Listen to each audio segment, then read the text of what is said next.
உங்களை அனைவரையும் கர்த்தர் ஆசீர்வதிப்பாராக.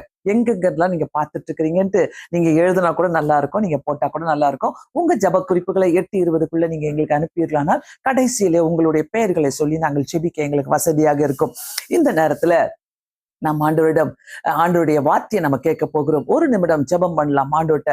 ஏன்னா கடந்த நாட்கள் நிறைய காரியங்கள் நம்ம கேட்டுக்கொண்டிருக்கிறோம். இது 4வது நாளாக இந்த பவர் டைம் ஆஃப் பிரேயர் நடந்து கொண்டிருக்கிறது. இதுல கர்த்தர் நம்மோடு கூட பேசுகிற வார்த்தைகளுக்காக நன்றிகளை சொல்லி நம்ம ஆண்டவர்கிட்ட ஜெபிக்கலாம். பரலோக பிதாவே, இந்த வசனங்களை நீர் எங்களுக்கு ஆசீர்வாதமாக்கி தாங்க. உங்களுடைய வசனத்தின் மூலமாக எங்களை உருவாக்குங்க, என்னையும் மறைத்துக் கொள்ளுங்க. இயேசுவின் நாமத்தினாலே வேண்டிக் கொள்கிறேன் பிதாவே, ஆமென். Praise the Lord. புதிதாக வந்தவர்களை அனைவருமே நாங்கள் உங்களை வரவேற்கிறோம். இந்த நேரத்துல முக்கியமாக நீங்கள் புதிதாக வந்தவர்கள், பழைய ஆட்கள் இருக்கிறீங்கன்னாக்கா இந்த சேனலை நீங்க தயவு செய்து சப்ஸ்கிரைப் பண்ணிக்கொள்ளுமாறு நான் கேட்டுக்கொள்கிறேன். நேற்றைய தினத்துல நாம் நல்ல ஒரு டாபிக்கை நம்ம எடுத்து பார்க்க கர்த்தர் உதவி செய்தாரு. அதாவது ஒவ்வொரு நாளும் மறுபடியும் சொல்லிட்டு நேற்று பார்த்தோம். ஒவ்வொரு நாளும் வித்தியாசமான டாபிக்கை நம்ம பார்த்து கொண்டிருந்தோம். மறுபடியும் கர்த்தர் நம்மளுடைய வாழ்க்கையில புதிய அதிசயங்களை செய்ய வல்லவர் என்ற டாபிக்ல நேற்று நான் பேசி கொண்டிருந்தேன். இந்த நாளில நான் எடுத்துக்கொண்ட ஒரு டாபிக் என்னன்னாக்கா, தேவன் நம் சார்பில் இருந்தால் நமக்கு நடக்கும் 5 காரியங்கள். தேவன் என்னுடைய சார்பில் இருக்கணும் முதலாவது. சோ தேவன் என்னுடைய சார்பில் இருக்கணும்னாக்கா நான் தேவனுடைய சார்பில் இருக்கணும். தேவனோடு கூட நம்ம ஒத்து போனாதான் என்னைக்குமே எல்லா காரியங்களும் சூப்பரா நடக்கும், எல்லா காரியங்களும் நல்லபடியா நடக்கும். பிரியமானவர்களே, ஒருவேளை நீங்க தூரத்துல இருந்து எங்கேயோ இருந்து நீங்க பார்த்து கொண்டிருக்கிறீங்க, ஏதோ ஒரு தேவைக்காக நீங்க பார்த்து கொண்டிருக்கிறீங்க, ஏதோ ஒண்ணு உங்களுடைய வாழ்க்கையில நல்லபடியா நடக்கணும்னு நீங்க விரும்புறீங்கனாக்கா, நம்ம தேவனுடைய சார்புல நடந்திருக்கிறோம்னாக்கா, தேவனுடைய சார்புல நம்ம போறோம்னாக்கா, கண்டிப்பாக எல்லாவற்றையும் கர்த்தர் நமக்கு நேர்த்தியாக செய்து கொடுக்கிற தேவனா இருக்கிற பல காரியங்கள், விதவிதமான காரியங்கள் நிறைய பேருக்கு இருக்கிறது. சோ ஒருத்தருக்கு பாத்தீங்கன்னா ஒரு இஷ்யூ இருக்கும், இன்னொருத்தருக்கு பாத்தீங்கன்னா இன்னொரு இஷ்யூ இருக்கும். இந்த மாதிரி விதமான காரியங்கள் இருக்கும்போது கர்த்தர் சார்பில இருந்தால் அது எப்படி இருக்கும்? 5 காரியங்கள் நம்ம பார்க்க போறோம். நம்பர் 1, எதிரியின் தலையை கர்த்தர் மிதித்து போடுவார் என்று சொல்லி சங்கீதம் 108 12-13 இருக்கிறது. சோ எதிரி வரனாலே, எதிரி இல்லாதவங்க யாரும் இருக்க மாட்டாங்க இந்த உலகத்துல. எதிரினாலே பயங்கரமான எதனா ஒரு பொறாமைனாலேயோ, ஏதோ ஒரு பேச்சினாலேயோ, வார்த்தையினாலேயோ சண்டை போட்டுக்கிட்டே இருப்பாங்க. எதிரி எந்த நேரத்துல எதிரி எழும்புவானே தெரியாது. முதலாவது எதிரியே நமக்கு பிசாசு தான். அந்த பிசாசு யார் மூலமா எங்க நம்மளை கோவப்படுத்தி விடலாம், எங்க நம்மள ஒண்ணு இல்லாம ஆக்கி விடலாம் தான் நினைச்சிட்டு இருப்பான். ஆனா அந்த மாதிரி சூழ்நிலையில 108வது சங்கீதத்துல தாவீது அழகாக பாடுகிறார். 12வது வசனத்துல, இக்கட்டிலே எங்களுக்கு உதவி செய்யும் மனுஷனுடைய உதவி விருதா, தேவனாலே பராக்கிரமம் செய்வோம், அவராலே எங்கள் சத்துருக்களை மிதித்து போடுவார். அவரே எங்கள் சத்துருக்களை மிதித்து போடுவார். பயங்கரமா இருக்குது பாருங்க. ஆண்டவர்கிட்ட கையில கொடுத்துருங்க, எல்லா சத்துருக்களையும் ஆண்டவர்கிட்ட கையில கொடுங்க. அந்த சத்துருக்களை நீங்க பயப்படாதீங்க. சத்துருவை பார்த்து என்னைக்குமே பயப்படாதீங்க. சத்துரு இருக்கிறானாக்கா நீங்க ஜெயிச்சுட்டு போறீங்கன்னு அர்த்தம். ஒரு சத்ருவா இருந்தா ஓகே, நீங்க மேனேஜ் பண்ணிக்கிறீங்க. நிறைய சத்துருக்கிறனாக்கா நீங்க தான் ஸ்டாருன்னு அர்த்தம், நீங்க தான் ஜெயிச்சிங்கன்னு அர்த்தம், நீங்க தான் முக்கியமானவங்கன்னு அர்த்தம். ஏன்னா ஒரு எதிரியை சமாளிச்சிடலாம், பல எதிரிகள் இருக்கிறாங்கனாக்கா ஆண்டவர் சொல்றாரு, ரொம்ப அழகா சொல்லிட்டாரு பாருங்க, அவரே எங்கள் சத்துருக்களை மிதித்து போடுவார். அவர் மிதிக்கிறாரோ உதைக்கிறாரோ அதெல்லாம் நம்மளுக்கு கேர் கிடையாது. அது என்னன்னா பண்ணிக்கிட்டோம், சத்துருக்களை செய்கிறதான் சொல்லியிருக்கிறார் ஆண்டவர். ஆனா சத்ரு கண்டினியூஸா நம்மளுடைய வாழ்க்கையில சத்ரு ஏற்பட்டு கொண்டே இருக்கும் போது, வந்துகிட்டே இருக்கும் போது, நம்மளையே நோண்டிக்கிட்டே இருக்கும் போது, அந்த சத்ரு நம்ம என்ன பண்ண முடியும்? ஆண்டவர் கையில தான் ஒப்பு கொடுக்க முடியும். அவர் மிதிக்கிறாரோ உதைக்கிறாரோ என்ன வேணா பண்ணிக்கிட்டு, நம்மளுக்கு என்ன, அவர்கிட்ட கொடுத்துருங்க, நீங்க நிம்மதியா இருங்க. சோ நம்பர் 1 பாயிண்ட் இன்னைக்கு 5 காரியங்கள் கர்த்தரோடு நம்ம சார்ந்து இருந்தால். இந்த இடத்துல நம்ம சொல்ல வேண்டிய ஒரு காரியம் என்னன்னாக்கா, ஆண்டவரே மனுஷனுடைய உதவி விருதா. அவங்கள போயிட்டு நீங்க அடிச்சுட்டு வந்துருங்க, அவங்கள குத்திட்டு வந்துருங்க, நம்ம யாருக்கிட்டயுமே போவோம். நாங்க ஆண்டவர்கிட்ட சொல்லிட்டீங்கன்னாக்கா, அவர் மிதிக்கிறாரோ நசுக்கிறாரோ என்ன பண்றாரோ பண்ணிக்கிட்டோம். ஆண்டவரே என் சத்ருவை உங்க கையில கொடுக்குறேன், நான் எனக்கு தெரியாது இயேசு சுவாமி, சத்ருவை சிநேகிக்கிறேன், வேற வழியே கிடையாது, என்னை தொல்லை பண்ணிக்கிட்டே இருக்கிறாங்க, என்னை சும்மாவே நோண்டிக்கிட்டே இருக்கிறாங்க, என் பேச்சுக்கு வந்துகிட்டே இருக்கிறாங்க, என் காரியத்துல தலையிட்டுக்கிட்டே இருக்கிறாங்க அப்படின்னு நினைக்கிறீங்கனாக்கா ஆண்டவர்கிட்ட விடுங்க, அவர் பார்த்துப்பார். 2வது காரியம், பரத்திலிருந்து கர்த்தர் உங்களுக்கு அக்னி அனுப்புவார். இரண்டாவது காரியம், தேவன் மேல நான் சார்ந்திருந்தால் பரத்திலிருந்து அவர் அக்னி அனுப்புகிற தேவனுங்க. வேதத்துல இது ஆண்டவர் நிறைவேற்றினாரு. அது அந்த நிறைவேற்றினதை நம்ம நிறைய உண்மையாகவே நம்ம பார்க்கிறோம், எப்படி பரத்திலிருந்து ஆண்டவர் நிறைவேற்றுறாரு சொல்லிட்டு. 2 ராஜாக்கள் 1வது அதிகாரம் 12வது வசனத்துல எலியா அவர்களுக்கு பிரதியுத்தரமாக, நான் தேவனுடைய மனுஷனானால் அக்னி வானத்திலிருந்து இறங்கி உன்னையும் உன் 50 பேரையும் பட்சிக்க கடவுது என்றார். உடனே தேவனுடைய அக்னி வானத்திலிருந்து இறங்கி அவனையும் அவன் 50 பேரையும் பட்சித்தது.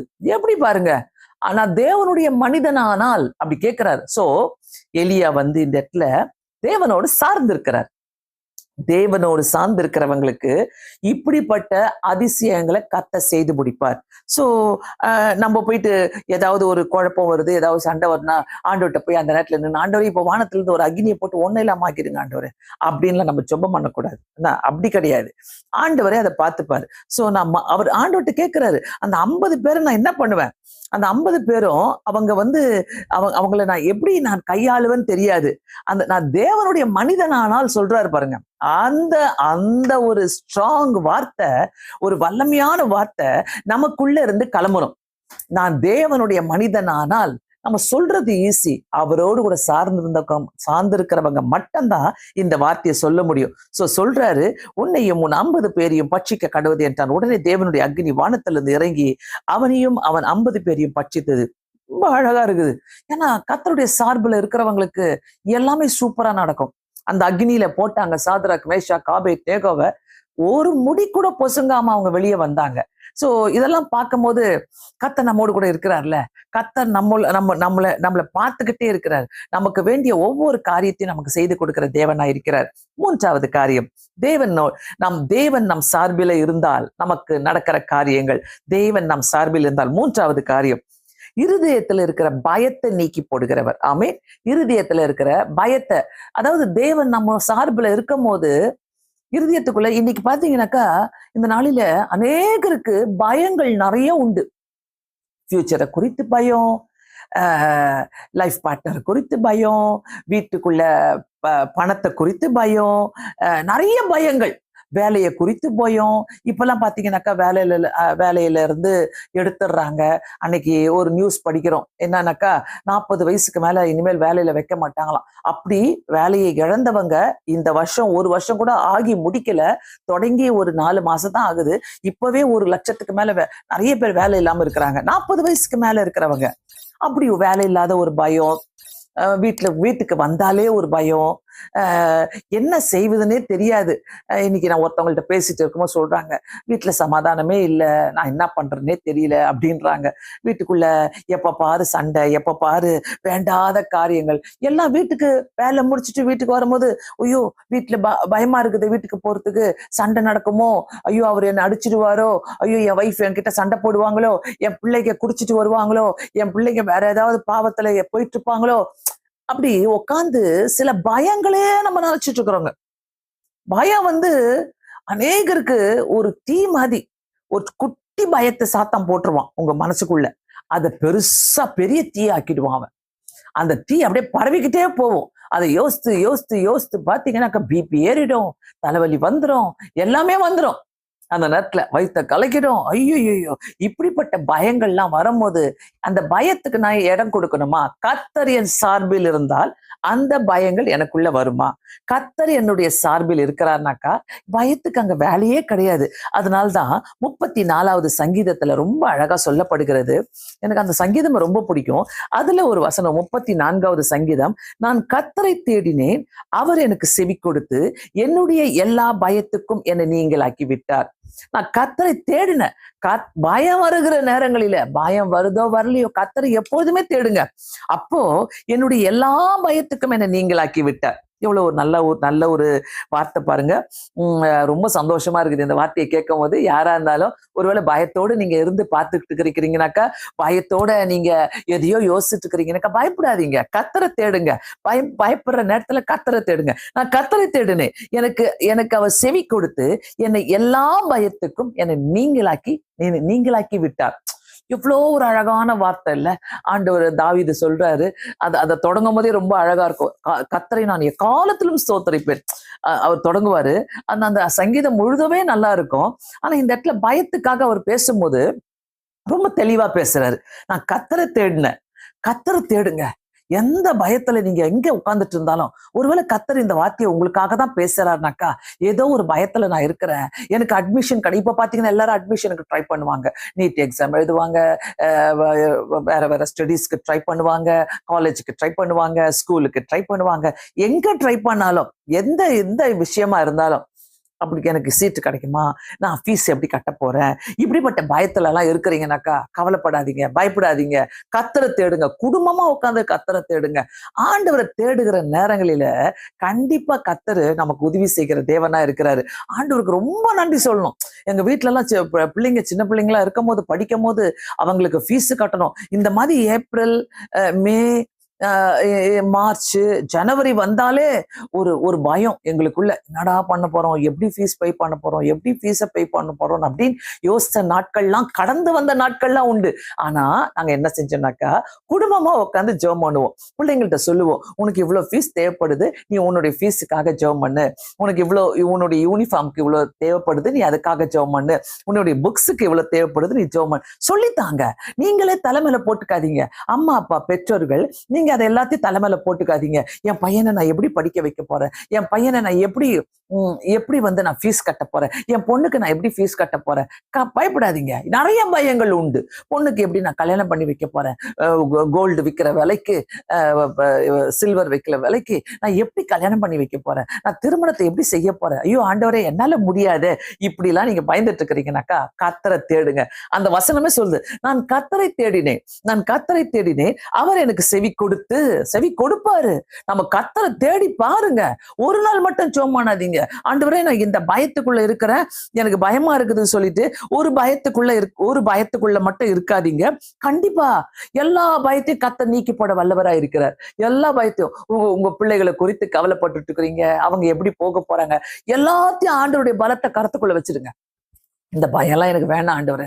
நிறைய பேருக்குள்ள பயங்கள் இருக்கும். நீங்க வேலை செய்யலாம், சம்பாதிக்கலாம், வீட்டுல சாப்பாடு நல்லா இருக்கலாம், துணிமணிகள் நல்லா இருக்கலாம். ஆனாலும் பாத்தீங்கன்னாக்கா ஏதோ ஒரு வழியா ஒரு பயம் நம்மளை அப்படியே நினைச்சுக்கிட்டே போயிட்டு இருப்போம்ல. ஐயோ இந்த பிள்ளை என்ன பண்ண போதோ, அந்த பிள்ளை என்ன பண்ண போதோ, ஐயோ எங்க வீட்டுக்காரர் என்ன பண்ண போறாரோ, ஐயோ மனைவி என்ன பண்ண போறாங்களோ, ஐயோ அவங்க வியாதியா இருக்கிறாங்களே, சுகவீனமா ஆயிடுமா, ஐயோ நான் எந்த பயங்கள்லாம் நிறைய பேருக்கு வரும். வேண்டாத பயங்கள் தூக்கி சுமந்துக்கிட்டே இருப்போம். அப்படி ஒருவேளை இந்த நேரத்துல நீங்க தூக்கி சுமந்துட்டு இருக்கிறீங்கன்னாக்கா கீழே போட்டுருங்க, கீழே வச்சிருங்க. எல்லா பயத்தையும் கீழே வச்சிருங்க கீழே. ஆண்டவர் பார்த்துப்பாரு. அவரை தேடினேன், அவர் எனக்கு செவி கொடுத்து என்னுடைய எல்லா பயத்துக்கும் நீங்களாக்கி. ட்ரை பண்ணுங்க. இதெல்லாம் எதையோ ட்ரை பண்றோம்ல. எங்கன்னா கடைக்கு போனோம்னாக்கா சின்ன சின்ன காரியங்கள் எல்லாம் கொடுத்தாங்கனாக்கா அதெல்லாம் ட்ரை பண்ணணும் இல்ல. ஏதாவது ஃபுட்டுனாக்கா அதை ட்ரை பண்ணுவோம். பிக்கிள் வாங்கினா அதை ட்ரை பண்ணுவோம். டேஸ்ட் கொடுங்க, எப்படி இருக்குதுன்னு பார்ப்போம். ஓ taste and see that the Lord is good. ஆண்டவரை ருசித்து பாருங்கள் என்று வேதம் சொல்லுகிறது. ஏன் நீங்க பயப்படுறீங்க? நாளைக்கு நான் என்ன செய்ய போறேன், நாளைக்கு இந்த காரியங்கள் எனக்கு இருக்குது, ஐயோ எனக்கு பயமா இருக்குது, நாளைக்கு நான் எப்படி இதை ஃபேஸ் பண்ண போறேன், நாளைக்கு என்ன இது எந்த காரியம். பயம் மனுஷனை ஆட்டி படைக்கும். பயம் உங்க வீட்டுக்குள்ள உட்காந்துக்கோ. நீங்க இடம் கொடுத்துட்டீங்கன்னாக்கா பயம் பாத்தீங்கன்னாக்கா எங்கேயாச்சும் ஒரு மூலையில உட்காந்துக்கிட்டு உங்களை ஆட்டி படைச்சுக்கிட்டே இருக்கும். பயப்படாதீங்க. ஆண்டவரை தேடுறீங்கன்னாக்கா நீங்க பயப்படணும்னு அவசியமே கிடையாது. ஒரு கட்டத்திலையும் ஆண்டவர் பார்த்துப்பாரு, ஆண்டவர் சரிப்படுத்துவாரு. எனக்காக ஆண்டவர் எல்லாத்தையும் லேட் பண்ணுவாரு, எனக்காக ஆண்டவர் எல்லாத்தையும் சரிப்படுத்தி கொடுப்பாரு. என்னத்துக்கு அந்த பயம்? ஆண்டவரே நீங்க பாத்துக்கங்க. நீங்க நீங்க நீங்க எல்லாவற்றையும் செய்ய வல்லவர் ஆண்டவர். என் வாழ்க்கையில நிறைய சாட்சிகளை நான் இந்த மாதிரி சொல்லுவேன். ஏன்னா நிறைய நேரங்களில பயமூத்துகிற காரியங்கள் எனக்கு வந்த போது நான் செய்த ஒரே காரியம், நானும் என்னுடைய ஹஸ்பண்டும் கையை பிடிச்சி ஜெபம் பண்ணுவோம். ஆண்டவரே எங்களுக்கு தெரியாது, இப்படி எங்களை பயமுத்துறாங்க, இப்படி எங்களுக்கு செய்யறாங்க ஆண்டவரே, இப்படி எங்களுக்கு கேடு செய்யணும்னு நினைக்கிறாங்க ஆண்டவரே, நீங்க இதுல இருந்து எங்களை விடுதலை ஆக்குங்கன்னு சொல்லி நாங்க ஜெபித்த நாட்கள் நிறைய உண்டு. பிரியமானவர்களே, நான் இந்த நேரத்துல நான் சொல்றேன், கண்டிப்பாக பயப்படாதீங்க. வேதத்துல நிறைய இடத்துல காண்ட சொல்லிக்கிறார், பயப்படாதே, நான் உன்னுடனே இருக்கிறேன், நான் உன்னுடனே இருக்கிறேன். சோ நம்ம பயப்படாமல் இருக்கிறதுக்கு முதலாவது, நான் கர்த்தர் சார்பிலே சார்ந்திருந்தால், நான் கர்த்தர் சார்பிலே இருந்தால், நான் கர்த்தரை தேடினால் கண்டிப்பாக பயங்களுக்கு என்னை நீங்களாக்கி விடுவார். எல்லா பயங்களுக்கும் நீங்களாக்கி விடுவார். எதுக்கு நீங்க தூக்கிட்டு சுமந்துட்டு இருக்கிறீங்க இந்த பயத்தெல்லாம்? தேவையா உங்களுக்கு? இந்த நேரத்துல உட்காந்து கவலையா உட்காந்து பார்த்துட்டு இருப்பீங்கல்ல, கண்ணீரோட உட்காந்து பார்த்துட்டு இருப்பீங்களா? ஐயோ நான் என்ன பண்ண போறனோன்னு சொல்லி கவலைப்பட்டுட்டு பார்த்துட்டு இருப்பீங்களே. இந்த நாளில கர்த்தர் உங்களோடு கூட பேசுகிற ஒரு வார்த்தை, பயப்படாத, நீ பயப்படாத, உன்னை எல்லா பயத்துக்கும் நீங்களாக்கி விடுகிற தேவனா இருக்கிற. எந்த சூழ்நிலை வந்தாலும் தலைக்கு மேல போக விட மாட்டாருங்க ஆண்டவர். நம்மள சோதனை என்று மீட்டுக் கொள்கிற தேவனா இருக்கிறாரு. அவர் மட்டும்தான் வழி. நீங்க உணர்ந்தீங்கன்னாக்கா எல்லா பயத்துக்கும் கர்த்தர் நம்மளை நீங்களாக்கி விடுவார். ஆண்டவர்கிட்ட நம்ம வரும்போது, தேடும் போது, உண்மையான இருதயத்தோடு வந்து தேடும் போது எல்லாத்தையும் அவர் பார்த்துப்பாரு. சோ இந்த நேரத்துல, இந்த இடத்துல ஆண்டவர் நமக்கு சொல்லி கொடுக்கிற காரியத்தை கேட்போமா? யார் யாரெல்லாம் நீங்க எங்கெங்க இருந்து பார்த்துட்டு இருக்கிறீங்க தெரியாது, ஆனா கர்த்தர் உங்களோடு கூட பேசி கொண்டிருக்கிறார் என்பதை நான் உணர்றேன். ஆவியானவர் நம்மோடு கூட பேசி கொண்டிருக்கிறார். கண்டிப்பாக ஆண்டவருக்கு நம்ம நன்றிகளை சொல்லி, ஆண்டவரே எல்லா பயத்துக்கும் என்ன நீங்களாக்கி விட்டுருங்க. ஏதேதோ பயத்தை நான் சுமந்துட்டு இருக்கிறேன்ப்பா, ஏதோ ஒரு பயத்தை நான் சுமந்துட்டு இருக்கிறேன்னு என்னை நீங்களாக்கி விடுங்க ஏசப்பான்னு சொல்லி கேட்கும் போது கர்த்தர் நம்மளை நீங்களாக்கி ரட்சிக்கிற தேவனா இருக்கிறார். நான்காவது காரியம், நான் கர்த்தர் சார்பில இருந்தால், நான்காவது காரியம் என்னன்னாக்கா, நம்ம அழிக்க முடியாது. ஏனென்றால் தேவனுடைய ஜீவன் நமக்குள்ளாக இருக்கிறது. ரொம்ப இதை வாசிக்கும் போது, எனக்கு இந்த வசனத்தை வாசிக்கும் போது, ஆண்டவரே இவ்வளோலாம் எங்களுக்காக எழுதியிருக்கிறீங்க, இவ்வளோலாம் வாக்கு தத்தங்களை எங்களுக்காக வச்சிருக்கிறீங்களே, நான் ஏன் ஆண்டவரை பயப்படணும்? நான் ஏன் ஆண்டவரை இதெல்லாம் நான் விட்டு கொடுக்கணும்? இந்த இடத்துல நம்மை அழிக்க முடியாது. ஏனென்றால் தேவனுடைய ஜீவன் நமக்குள்ளாக இருக்கிறது. அதுக்கு ஏற்ற வசனம் யோபு 33வது அதிகாரம் 4வது வசனம். தேவனுடைய ஆவியானவர் என்னை உண்டாக்கினார். ஆமென். தேவனுடைய ஆவியானவர் என்னை உண்டாக்கினார், சர்வ வல்லவருடைய சுவாசம் எனக்கு உயிர் கொடுத்தது. சர்வ வல்லவருடைய சுவாசம் எனக்கு உயிர் கொடுத்தது. ஆமென். சோ தயவு செய்து இதை மனசுக்குள்ள வச்சுக்கோங்க. அந்த சுவாசம் நமக்குள்ள உயிர் கொடுத்து வச்சிருக்குது. அந்த சுவாசம், நம்ம சுவாசம் விடும்போது அவருடைய சுவாசம் நமக்குள்ள இருக்கிறதுனால, அவருடைய ஜீவன் நமக்குள்ள இருக்கிறதுனால, ஏசப்பா இந்த ஒரு பெரிய பாக்கியத்தை எனக்கு கொடுத்துருக்கிறீங்களே, நன்றி ஏசு சுவாமின்னு சொல்லுங்க. உண்மையாகவே ஆண்டவருடைய சார்பில் இருக்கிறவங்களுக்கு, கர்த்தருடைய சார்பில் நான் இருந்தால், கர்த்தருடைய சார்பில் இருக்கிற ஒவ்வொருத்தரையும் வேதத்துல நம்ம பார்க்கிறோம், எவ்வளவு அதிசயமான காரியங்களை செஞ்சிருக்கிறார். அப்பா, ஆண்டவர் வாக்கு கொடுத்ததை நிறைவேற்றிருக்கிறார். அது நம்ம நினைச்சு பார்க்காத அளவுக்கெல்லாம் ஆண்டவர் அற்புதங்களை செய்திருக்கிறார். இன்னைக்கும் செஞ்சுட்டே தான் இருக்கிறாரு. ஒவ்வொரு அற்புதத்தையும் பார்க்கும் போது, எப்படி ஆண்டவரை அந்த சுவாசத்தை எங்களுக்குள்ள நீர் கொடுத்திருக்கிறீனாக்கா, அப்போ நாங்க எப்படிலாம் உமக்காக வாழணும், எப்படிலாம் நாங்க உமக்காக ஜீவிக்கணும். நம்மளை யாருமே அழிக்க முடியாது. அழிக்கணும்னு நினைச்சிட்டு வர பிசாசுக்கு ஓடிடுவான். தயவு செய்து நம்ம பிசாசுக்கு எதிர்த்து நிக்கலனாக்கா கண்டிப்பா நம்மளுடைய ஜீவனுக்குள்ள போயிடுவான். இன்னைக்கு நான் இந்த வசனத்தை யோசிக்கும் போது, இந்த வசனத்தை நான் படிக்கும் போது, அவருடைய சுவாசம் எனக்கு உயிர் கொடுத்தது. இன்னைக்கு நல்லா சம்பாதிக்கிறாங்க, நல்ல ஒரு பெரிய ஒரு தொழிலுக்குள்ள வராங்க, நல்ல அவங்க வாழணும்னு ஆசைப்படுறாங்க, நல்ல ஒரு நடிப்புக்குள்ள வராங்க, அவங்கெல்லாம் ஒரு நடிகர்களா மாறுறாங்க. ஆனா பாத்தீங்கன்னாக்கா சூசைட் பண்ணி தூங்குறாங்க. அப்ப நான் யோசித்தேன், இவங்களுக்குள்ள ஆண்டவருடைய சுவாசம் இல்லை, ஆண்டவருடைய சுவாசம் இல்லை. தேவனுடைய ஆவியானவர் என்னை உண்டாக்கினார் சொல்லி நம்ம சொல்லவே முடியாது. நம்மளுக்கு எவ்வளவு கஷ்டம் வருது, ஆண்டவருடைய பிள்ளைங்களுக்கெல்லாம் நிறைய பேருக்கு எவ்வளவு கஷ்டம் வந்தாலும், எவ்வளவு துன்பங்கள் வந்தாலும் அப்படியே கல்லு மாதிரி நிக்கிறோம் பாருங்க. ஏன் சொல்லுங்க? தேவனுடைய ஆவியானவர், அந்த சுவாசம் நமக்குள்ள இருக்கிறது. வேற ஒண்ணும் இல்ல. அந்த சுவாசம் நமக்குள்ள இருக்கிறதுனால நான் சூசைட் பண்ணிக்கணும், நான் தற்கொலை பண்ணிக்கணும், நான் எங்கன்னா ஓடிடணும், நான் எங்கன்னா செத்து போயிடணும் அப்படின்னு நான் நினைக்கிறதே இல்லையே. நம்ம நினைக்கிறதே கிடையாது. ஏன் சொல்லுங்க? தேவனுடைய ஆவியானவர், அவருடைய சுவாசம் நமக்குள்ள இருக்கிறதுனால இதையும் நம்ம கடந்து போவோம் ஐயா, இதையும் நம்ம கடந்து போவோம் ஐயான்னு சொல்லிட்டு நம்ம வாழ்கிறதுனால வாழ்ந்து கொண்டிருக்கிறோம். இன்னைக்கு பிரியமானவர்களே, அப்படிப்பட்ட முடிவுகளை எடுக்கும் போது நான் நிறைய யோசிப்பேன். இந்த நடிக்கிறவங்க பார்த்தீங்கன்னாக்கா இன்னைக்கு தங்களுடைய வீட்டுல மாய்த்து கொண்டார்கள், சூசைட் பண்ணி கொண்டார்கள். அவங்களுக்கெல்லாம் உலகத்தை சாத்தம் அழகா காட்டுறான். அழகுபடுத்தி காட்டுறான். ஐயோ பத்தியா, ஐயோ உன் கண் அழகாகுது, உன் மூக்கு அழகாகுது, உன்னோட நீ டாலா இருக்கிற, உன் முடி அழகா இருக்குது, நீ நல்ல கலரா இருக்கிற, நீ ஆக்டிங் பண்ண வந்துட்டீனாக்கா கோடி கோடியா சம்பாதிப்பேன்னு சொல்லி அவங்களை இழுத்து வரவழைச்சு அவங்களுக்கு மானத்தை வாங்கி விடுறான். அவங்க தற்கொலை பண்ணிக்கிறாங்க. ரீசெண்டா ஒரு கதையை நான் படிச்சுட்டு இருந்தேன். அந்த மணி விற்கிற ஒரு பொண்ணு, அந்த மணி விற்கிற பொண்ணுடைய கண்ணு அழகா இருக்குதுன்ட்டு அவங்க போட்டோ பிடிச்சி அதை ஃபேஸ்புக்லயோ இன்ஸ்டாகிராம்லயோ போட்டு, அந்த மணி விற்கிற பொண்ணு, ரோட்ல மணி விற்கிற பொண்ணு, அந்த பெரிய இடங்களில மணி விற்கிற பொண்ணு, அந்த சின்ன பொண்ணு அது போயிட்டு அதை ஆக்டிங்ல கூப்பிட்டு அதை வர வச்சு இன்னைக்கு பாத்தீங்கன்னா அன்னைக்கு உடனே மாறிச்சு. மணி விற்கிற பொண்ணு அழுக்கு ட்ரெஸ் போட்டுக்கிட்டு மணி விற்கிற பொண்ணு அப்படியே நிறைய அதை பத்தி அது கண்ணு அழகா இருக்குதுன்னு சொன்னோன்னு அப்படியே உடனே தூக்கிட்டாங்க ஆக்டிங்க்கு. இன்னைக்கு பாத்தீங்கன்னாக்கா உட்காந்து எல்லாரும் முன்னாடியும் அழுதுட்டு இருக்குது. ஏன்னாக்கா சாத்தா அப்படிதான் காட்டுவான், நல்ல காரியங்களை காட்டி வைப்பான்.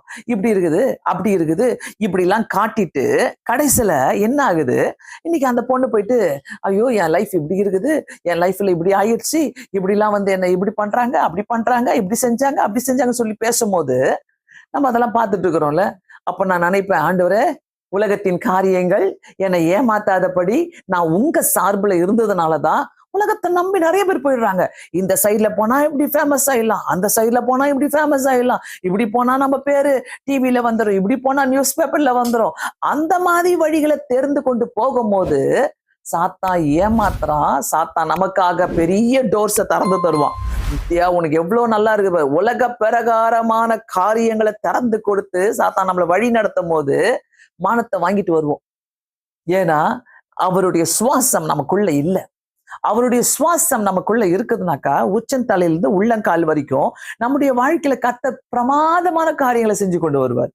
அவர் என்ன செஞ்சாலும் it's okay Lord, it's okay, நீங்க செய்யறது நல்லா இருக்குது, நீங்க பரவாயில்ல, கெட்டது நடந்தாலும் இது ஏதோ ஒரு ரீசனுக்காக தான் செய்றீங்க, நல்லது நடந்தாலும் வெல் அண்ட் குட், அது ரொம்ப நல்லது ஆண்டவரே, கெட்டது நல்லா நடந்தாலும் அது ஏதோ ஒரு ரீசன் இருக்குது ஆண்டவரேன்னு சொல்லிடலாம். ஆனா அது வரைக்கும் ஆண்டவருடைய சுவாசம் நமக்குள்ள இருக்கிறதுனால யோபு சொல்றாரு, அத்தனை வியாதியை யோபுக்கு கொடுத்தாலும் அவர் சொல்றாரு, சர்வ வல்லவருடைய சுவாசம் எனக்கு உயிர் கொடுத்தது. அப்பா, அதனால்தான் அந்த 42வது அதிகாரத்துல 2வது வசனத்துல ரொம்ப தெளிவா சொல்றார், தேவரீ சகலத்தையும் செய்ய வல்லவர், நீ செய்ய நினைத்தது தடைப்படாது என்பதை அறிந்திருக்கிறேன். அவருடைய சுவாசம் அவருக்குள்ள இருந்ததுனால்தான். அப்படிப்பட்ட வியாதியில அவர் இருந்த போது கூட அந்த மாதிரி வியாதி அவருக்குள்ள அவரை பயங்கரமா கஷ்டப்படுத்தினாலும் அவருடைய சுவாசம் அவருக்குள்ள இருந்ததுனால்தான் 42வது அதிகாரத்துல 2வது வசனம், தேவரீ சகலத்தையும் நீ செய்ய வல்லவரப்பா. எல்லாரும் சொல்லுங்க, யார் யார் பார்த்துட்டு இருக்கிறீங்களோ அந்த ஆன்லைன்ல, நீ சகலத்தையும் செய்ய வல்லவர், நீ செய்ய நினைத்தது தடைப்படாது என்பதை நான் அறிந்திருக்கிறேன். ஹல்லேலூயா. ஏன்னா அவருடைய சுவாசம் நமக்குள்ள இருக்குதுங்க. நம்ம பாருங்க, ஆண்டவர் அறிஞ்சவங்களாம், ஆண்டவருடைய சார்பில் இருக்கிறவங்களுக்கு எல்லாம் ஒரு ஒரு ஒரு விதமான சமாதானம். நம்மளும் ஹியூமன் பீயிங்ஸ் தான், நம்மளும் மனுஷிங்க தான். நம்ம கஷ்டத்துக்குள்ள போவோம், நம்ம சோர்வுக்குள்ள போகுவோம், நம்ம வேண்டாத காரியங்கள் நம்மளை தாக்க தான் வரும். ஆனாலும் ஏசுப்பா எனக்கு தெரியல, நான் என்ன பண்ணணும் தெரியல, இந்த மாதிரி தாக்குறாங்க, அந்த ஸ்பிரிட் ஆஃப் டிசன்மெண்ட், பகுத்தறியக்கூடிய ஞானத்தை கர்த்தர் கொடுப்பார் நம்மளுக்கு. இது நல்லதா இது கெட்டதா அப்படி ஒரு ஞானத்தை கொடுத்து நம்மளை கர்த்தர் வழி நடத்தும் போது சூப்பரா இருக்குங்க. தயவு செய்து சொல்றேன், இந்த மாதிரி கிஃப்ட் எல்லாம் வாங்கிக்கோங்க ஆண்டவர்கிட்ட. இப்படிப்பட்ட தன்மைகள் எல்லாம் உங்க சுவாசத்துக்குள்ள இருக்கட்டும். இதுதான் ஆண்டவர் கொடுக்கிற சுவாசம், அந்த ஸ்பிரிட் ஆஃப் டிசன்மெண்ட். அது ரொம்ப தேவை. நான் ஒருத்தர்கிட்ட பேசும் போதே எனக்குள்ள ஆவியில பேச ஆரம்பிப்பேன் ஆண்டவர்கிட்ட, ஆண்டவரே நான் இந்த நபர்கிட்ட பேசுறேன், நான் வீணான வார்த்தைகளை விட்டுறக்கூடாது, அவங்களுக்கு வேண்டிய வார்த்தைகளை ஞானத்தோடு நான் பேச எனக்கு உதவி செய்யுங்கன்னு சொல்லிட்டு நான் ஜெபம் பண்ணுவேன். ஏன்னாக்கா ஐ பிலீவ் ஆண்டவருடைய சுவாசம் நமக்குள்ள இருக்குது. ஆண்டவருடைய ஆவியானவர் நமக்குள்ள இருக்கும் போது, ஆண்டவருடைய சுவாசம் நமக்குள்ள இருக்கும் போது தெளிவா கர்த்தர் நம்மளை வழி நடத்துவார். என்ன பேச வேண்டும் என்பதை நான் ஒருங்க அறிவிப்பேன். ஹல்லேலூயா. கண்டிப்பா கர்த்தர் நமக்கு அறிவிக்கிற தேவன். லூக்கா 12:12 நீ பேச வேண்டியவைகளை நான் உனக்கு அறிவிப்பேன். அப்படிப்பட்ட தேவன் நமக்கு சொல்றதுனால நமக்கு கவலையே கிடையாது இந்த நேரத்துல. சோ பிரியமானவர்களே, யாரா இருந்தாலும் எங்க இருந்தாலும் ஆண்டுடைய ஜீவன் எனக்குள்ளாக இருக்கிறது. நான் தப்பான டிசிஷன் எடுக்கும் போது, தப்பான காரியங்களை நான் நடத்தும் போது, தப்பான காரியத்துக்குள்ள நான் போகும்போது, ஆண்டவரே நீர் என்னோடு கூட இருக்கிற தேவனாய் இருக்கிறீர், நீர் என்னை வழி நடத்துகிற தேவனாய் இருக்கிறீர், அதற்காக ஸ்தோத்திரம் என்று சொல்லுவோம். கர்த்தர் நல்லவர் என்பதை ருசித்து பார்க்கலாம். ஹல்லேலூயா. தேவன் நல்லவராய் இருக்கிறார். கர்த்தர் நல்லவராய் இருக்கிறார். உங்க குடும்பத்துல நன்மையை செய்கிற தேவனாய் இருக்கிறார். உங்க வாழ்க்கையில நன்மைகளை செய்கிற தேவனாய் இருக்கிறார். என்னைக்குமே அவர் நம்மளை கைவிடவே மாட்டார். என்னைக்குமே அவர் நம்மளை கைவிடவே மாட்டார். ஒவ்வொரு நாளுமே அவர் நம்மளை வழி நடத்துகிற தேவனாய் இருக்கிறார். சோ பிரியமானவர்களை, இதை பார்த்து கொண்டிருக்கிறவங்க, ஆண்டுடைய சுவாசம் நமக்குள்ள இருக்கட்டும். ஆண்டுடைய சுவாசம் நமக்குள்ள இருக்குது, வீணான பாவத்துக்குள்ள போக மாட்டோம். நான் நினைப்பேன், ஆண்டுடைய சுவாசம் நமக்குள்ள இருக்குதுன்னா நம்ம சில நேரத்துல பெருமூச்சு விடப்போது, ஐயோ அப்பா இயேசுவே அப்படின்னு சொல்லுவோம் பாத்தீங்களா? அது எது? ஆண்டவருடைய சுவாசம் நமக்குள்ள இருக்குது. அப்ப சிகரெட் பிடிக்கிறவங்க எப்படி சொல்லுவாங்க? நீங்க எப்படி சொல்ல முடியும்? அவங்க எப்படி சொல்ல முடியும்? சிகரெட் பிடிக்கிறீங்களோ இல்ல குடிக்கிறவங்க இந்த போதை பொருள் எடுக்கிறவங்களா, அவங்களுக்குள்ள ஆண்டவருடைய சுவாசம் இருக்குமா? No way. கண்டிப்பா அதெல்லாம் இருக்காது. பிரியமானவர்களே, ஆண்டவருடைய யோபு சொல்லுகிறாரு, ஆண்டவருடைய சுவாசம் எனக்குள்ள இருக்குதுன்றாரு. எனக்குள்ள இருக்குது. ஆண்டவருடைய சுவாசத்தை நம்ம பெற்றுக்கிறோம்னாக்கா, நோ பேட் வேர்ட்ஸ் எனக்குள்ள வரக்கூடாது ஆண்டவரே, அப்படிப்பட்ட பேட் வேர்ட்ஸ் எனக்கு தராதீங்க அப்படின்னு நம்ம ஜெபிக்கும் போது, ஆண்டவரே வேண்டான கோபங்கள், எரிச்சல்கள், அந்த சுவாசம் இருக்குதுன்னா இந்த மாதிரி காரியங்களுக்கு அங்க இடமே கிடையாது. சோ பிரியமானவர்களே, கர்த்தர் நம்மோடு கூட பேசி கொண்டிருக்கிறவர்கள், கர்த்தருடைய சார்பில் நான் இருக்கிறேன் என்றால் கண்டிப்பாக கர்த்தர் பெரிய காரியங்களை செய்ய வல்லவராய் இருக்கிறார். ஹல்லேலூயா. தேவாதி தேவன் நம்ம கூட இருக்கிறாருனாக்கா, அவருடைய சுவாசம் நமக்குள்ள இருக்குதுனாக்கா, take it cool. இப்பெல்லாம் பாத்தீங்கன்னா கூல்ன்ற வார்த்தை ரொம்ப ரொம்ப சாதாரணமா இருக்குதுல்ல. எதனா வாட்ஸ்அப்ல மெசேஜ் அனுப்புனாங்கனாக்கா அப்படியே கூல் போடுவாங்க. அப்படி எச்சலா வரும், என்னடா கூல், பதில் சொல்லு, சரியான பதில் சொன்னா நல்லா இருக்குமேன்னு இருக்கும். ஆனா கூல் போட்டுருவாங்க. அந்த மாதிரி ஆண்டோடைய சுவாசம் நமக்குள்ள இருக்குதுனாக்கா, நான் இந்த இடத்துல உபயோகப்படுறேன் அந்த வாக்கிய கூல், வேற ஒண்ணுமே இல்லை. கூலா இருங்க. ஆண்டவர் நமக்குள்ள கிரியை செய்து கொண்டிருக்கிற தேவனா இருக்கிறார்.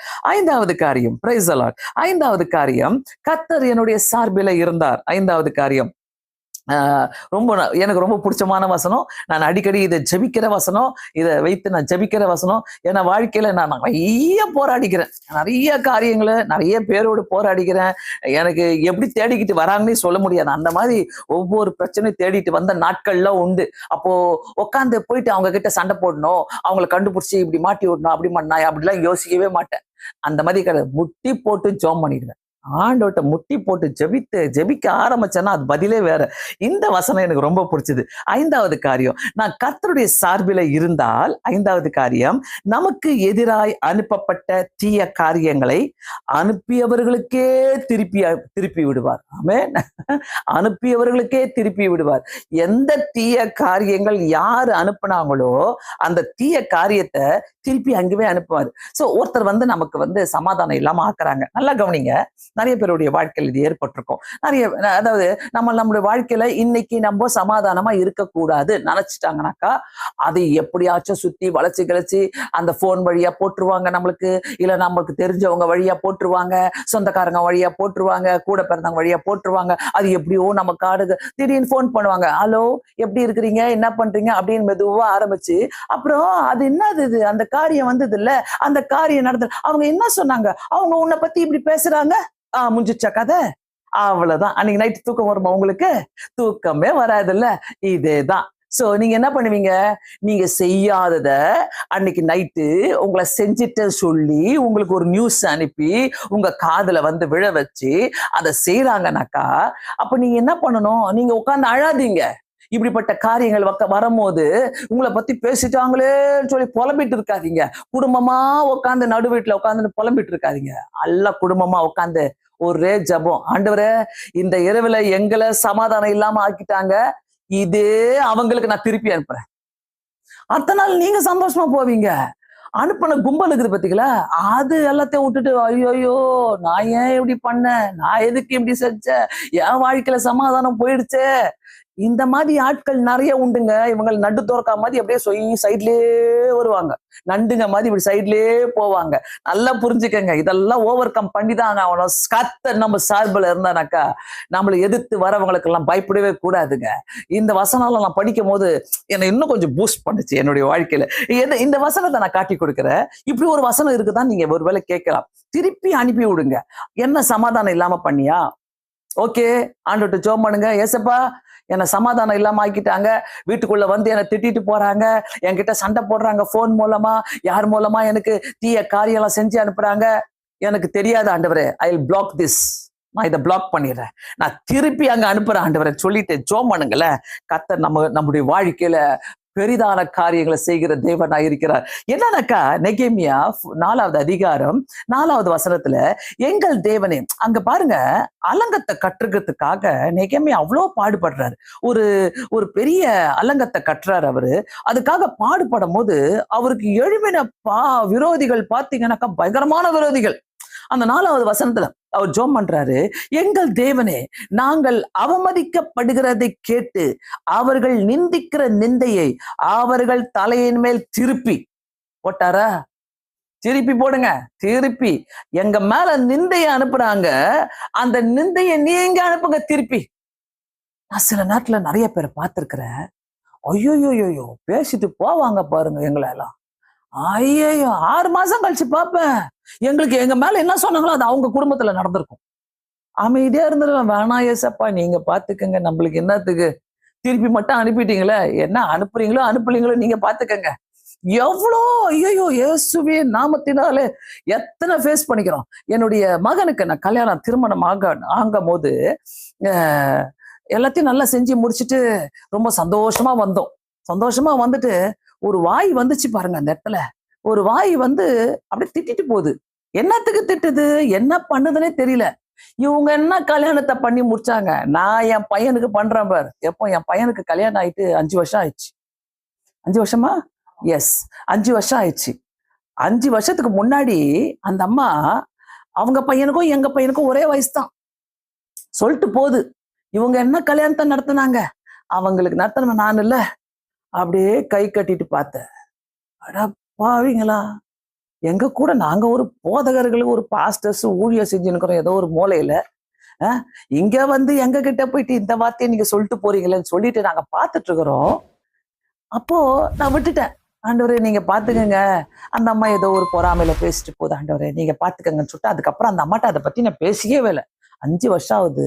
இன்னைக்கும் அது கல்யாணம் பண்ணி வைக்குது அவங்க பிள்ளைக்கு. இன்னமும் கல்யாணம் ஆகல. நான் அதை பெருமையா சொல்லல, பட் நான் பரிதாபப்படுறேன். எதுக்கு உனக்கு இந்த வாயிலான்னு கேட்கிறேன். எதுக்கு மத்தவங்களை பத்தி வேஸ்டா பேசிக்கிட்டு அவங்க திருப்பி ஜெபம் பண்ணா அந்த நிந்தைய அவங்க மேல அனுப்பிடுங்க ஆண்டவரை. பண்றாருங்க அவரு. நாங்கள் அவமதிக்கப்படுகிறதை கேட்டு அவர்கள் நிந்திக்கிற நிந்தையை அவர்கள் தலையின் மேல் திருப்பி அவர்களை சிறையிருப்பின் தேசத்திலே சூறைக்கு ஒப்புக்கொடு. இப்படியா ஜெபம் பண்றாரு நெகேமியா. நம்ம எல்லாம் எவ்வளவு மேல ஏப்பா, நம்ம எல்லாம் சில நேரத்துல ஜெபம் பண்றதுக்கு பயப்படுறோம் இப்படி இல்ல.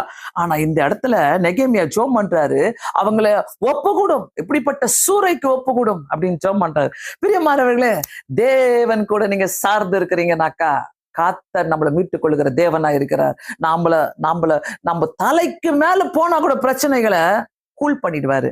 இந்த கேட்டுக்கொண்டிருக்கிறவங்க எல்லாருக்குமே கண்டிப்பா இந்த வசனங்கள் ரொம்ப உங்களுக்கு உற்சாகமா இருக்குது என்பதை நான் விசுவாசிக்கிறேன். ஒருவேளை நீங்க புதிதாக வந்து பார்த்துட்டு இருக்கிறீங்கன்னாக்கா கண்டிப்பா இந்த சேனலை நீங்க சப்ஸ்கிரைப் பண்ணுங்க.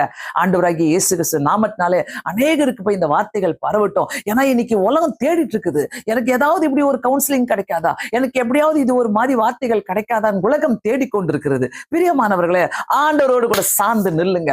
ஆண்டவரோடு கூட சார்ந்து நிற்கும் போது நம்மளை தொடுகிற தேவனா இருக்க, நம்மளோட வாழ்க்கையில பெரிய அதிசயங்களை செய்கிற தேவனா இருக்கிற.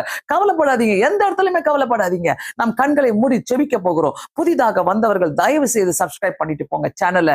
ஏனென்றால் அநேகருக்கு போய் சேரட்டும் இந்த வார்த்தைகள். நாம் கமிட்மெண்ட் பண்ணி ஆண்டவர்கிட்ட ஜெபம் பண்ணலாம். ஆண்டவரே, இப்படிப்பட்ட பயத்துல நான் உட்கார்ந்துட்டு இருக்கிறேன், நான் என்ன பண்ணுவேன்னு தெரியல, நான் இப்படிப்பட்ட காரியத்துல நான் உட்கார்ந்துட்டு இருக்கிறேன், எனக்குள்ள உங்களுடைய ஜீவன் இருக்குது ஆண்டவரே, எனக்கு எதிராக வராங்க, என் மேல நிந்தைய போடுறாங்க, நான் திருப்பி அனுப்பிடுறேன் ஆண்டவரே, நீங்க பாத்துக்கங்க சாமி, நான் பேச மாட்டேன் ஆண்டவரே, கண்களை மூடி ஜெபிக்கலாமா? பரலோகத்தின் தேவனை நோக்கி, ஏசப்பா உம்முடைய கரங்களில கொடுக்கிற இயேசு கிறிஸ்துவின் நாமத்தினாலே யாரெல்லாம் பார்த்து கொண்டிருக்கிறீங்களோ, யாரெல்லாம் கண்ணீரோடு, பயத்தோடு, திகிலோடு, என்னால கையாள முடியல சுவாமி, ஆண்டவரே எனக்கு ஒரு ஆண்டவரே என் மேல ஒரு வியாதி இருக்குது ஆண்டவரே, இதெல்லாம் நான் எடுத்து போடுறேன், எல்லாத்தையும் எடுத்து போடுங்க. பயத்தோடு வாழாதீங்க. ஆண்டவர் நம் மத்தியில் இருக்கிறார். ஆண்டவர்கிட்ட கேளுங்க. ஆண்டவர் நம்முடைய சத்துருக்களின் தலையை நசுக்கி போடுகிறவர், மிதித்து போடுகிறவர். ஏ சுவாமி நீங்க பார்த்துக்கங்க. பரத்திலிருந்து ஆண்டவரை அக்னி அனுப்புகிற தேவனாயிருக்கிறார். ஆண்டவரை இருதயத்தில் இருக்கிற பயத்தை நீக்கி போடுகிற தேவனாயிருக்கிறார்.